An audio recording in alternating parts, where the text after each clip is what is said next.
Welcome to Penrose Learning, where we make understanding easy. You start by preparing the slides and elements you'll animate. First, select one or many slides, hold Shift or Control to pick multiple. Once done, group related objects or set their order in the selection pane so transitions act consistently. Make a quick decision on duration, 0, 5 to 3, 0 seconds is typical.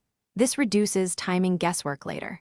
Finally, keep layout consistent across slides, so transitions look intentional rather than accidental. Next, apply and customize the transition.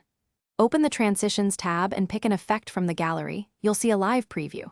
Make sure to tweak effect options for direction or style. This changes how the animation reads. Then set duration precisely, shorter for fast slides, longer for complex visuals. If you want consistency, click Apply to All, but use it sparingly. Unique slides sometimes need unique transitions to guide attention. Finish by setting timing and testing. Choose Advanced Slide Behavior, on mouse click for presenter control or after a set number of seconds for automated playback. Add a subtle sound only if it supports your message, otherwise mute it to stay professional. Then preview the entire slideshow, step through multiple times and on a different screen if possible.